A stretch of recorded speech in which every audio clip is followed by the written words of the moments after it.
Assalamualaikum warahmatullahi wabarakatuh. Selamat pagi kepada Bapak Dr. Insinyur Abdullah Merjani STMT selaku dosen penguji, dan halo juga untuk teman-teman semuanya yang akan menyaksikan video ini.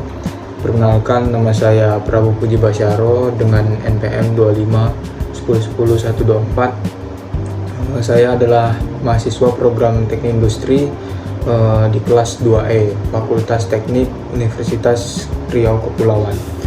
Pada kesempatan ujian tengah semester mata kuliah ini, material teknik kali ini saya akan mempresentasikan analisis mendalam mengenai fenomena yang sangat krusial dalam dunia manufaktur, industri, dan lain-lainnya, yaitu perubahan fasa dan struktur mikro pada panduan logam yang akan didinginkan secara perlahan dari suhu tinggi.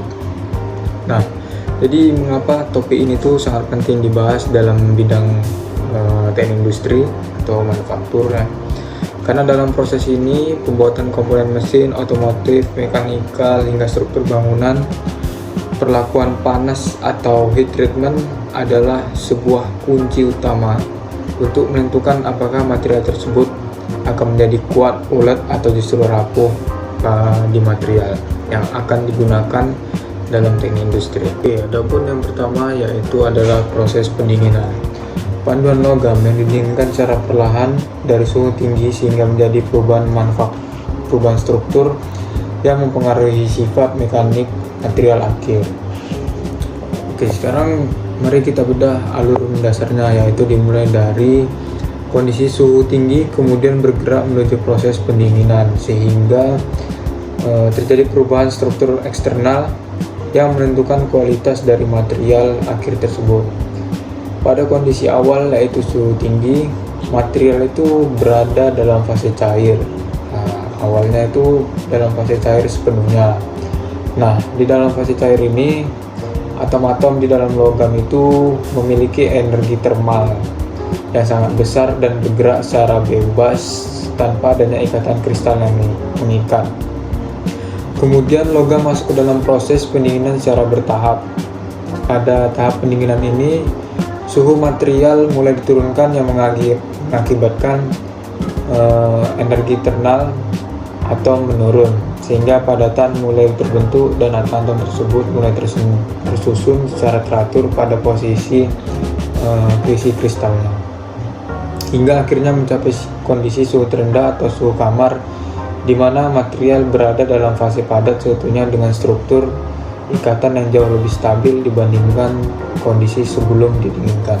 Oke, lanjut, yang kedua adalah perubahan fasa berdasarkan diagram fasa. Kita bakal uraikan fasa tersebut berdasarkan contoh diagram fasa biner antara komponen A dan B. Diagram fasa ini sangat penting karena membantu kita memprediksi fasa apa yang terbentuk pada setiap tingkatan suhu dan variasi komposisi tertentu yang diberikan. Jika kita perhatikan grafik diagram fasa ini, pada kondisi suhu tinggi di bagian atas, panduan berada pada fase cair sepenuhnya yang disimbolkan dengan huruf L besar. Selanjutnya, saat suhu mulai turun dan bergerak melewati garis batas atas yang disebut sebagai garis liquidis, paduan logam mulai memasuki tahapan pembekuan dan mulai terbentuk padatan. Di wilayah transisi ini, logam berada pada fase campuran antara cair ditambah padat atau disimbolkan dengan L plus alfa. Di sini cairan dan padatan eksis bersama-sama seiring penurunan suhu. Ketika suhu diturunkan lebih rendah hingga melewati garis batas, logam tersebut berubah sepenuhnya menjadi fase padat atau fase alfa seimbang. Selanjutnya, yang ketiga, kita bahas karakteristik struktur mikro yang terbentuk, di mana struktur mikro ini dapat dilihat menggunakan bantuan mikroskop khusus. Perlu ditekankan bahwa ukuran, bentuk, dan distribusi butiran di dalam logam akan sangat berpengaruh terhadap sifat mekanik material secara keseluruhan. Berdasarkan laju penurunan suhunya, struktur mikro ini terbagi menjadi dua kondisi. Kondisi pertama adalah kondisi proses pendinginan lambat, di mana proses ini memberikan waktu yang sangat lama bagi atom untuk bergerak dan tumbuh sehingga menghasilkan ukuran butiran besar, atau biasa disebut sebagai grain kasar. Kondisi kedua adalah melalui proses pendinginan cepat, di mana penurunan suhu yang ekstrim membuat atom untuk bergerak menjadi sangat terbatas hingga menghasilkan butiran kecil, biasa dikenal sebagai grain halus dengan susunan yang sangat padat. Yang keempat yaitu perbandingan pendinginan cepat dan lambat. Mari kita bandingkan secara mendetail aspek-aspek pembeda antara pendinginan lambat dan pendinginan cepat berdasarkan 5 indikator utama pada tabel.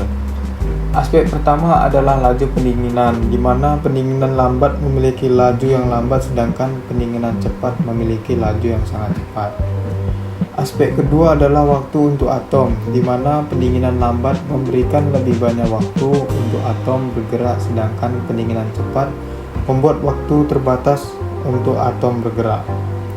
Aspek ketiga adalah ukuran butiran, di mana pendinginan lambat menghasilkan ukuran butiran yang lebih besar atau kasar, sedangkan pendinginan cepat menghasilkan ukuran butiran yang lebih kecil atau halus.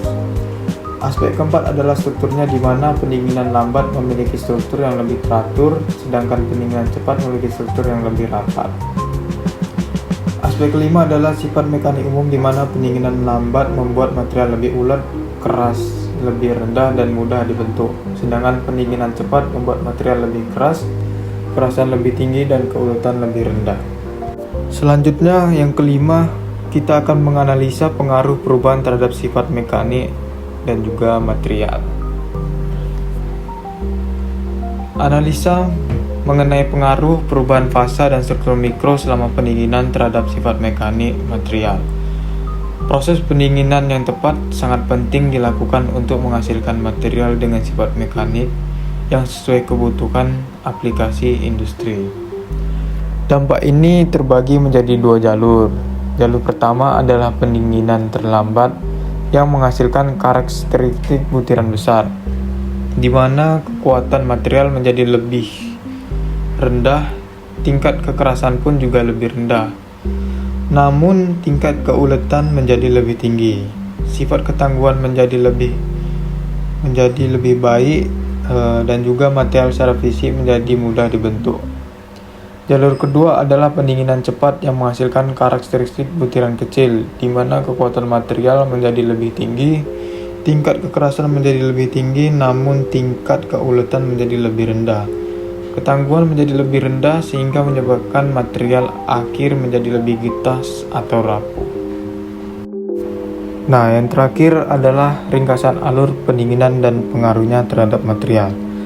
Sebagai kesimpulan, mari kita perhatikan ringkasan alur pendingin secara menyeluruh dari awal hingga akhir tadi yang kita sudah jelaskan di awal dan sampai akhir ini.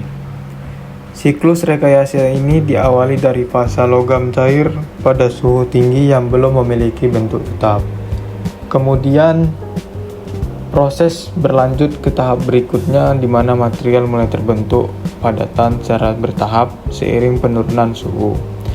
Setelah melewati fase transisi tersebut, struktur mikro akan terbentuk di dalam material yang wujudnya ditentukan oleh kecepatan pendinginan, apakah menjadi butiran kasar atau butiran halus. Hingga akhirnya struktur mikro yang terbentuk itulah yang mendikte dan menentukan sifat mekanik material akhir dari produk tersebut. Jadi kesimpulan utamanya adalah semakin terkontrol proses pendinginan yang kita lakukan pada logam, maka akan semakin baik pula kualitas struktur mikro dan sifat mekanik material yang dihasilkan untuk aplikasi manufaktur. Nah, kita sudah menjelaskan dari awal hingga akhir. Saya berharap teman-teman semua juga paham dengan materi yang saya sampaikan. Sekian dari saya. Wassalamualaikum warahmatullahi wabarakatuh.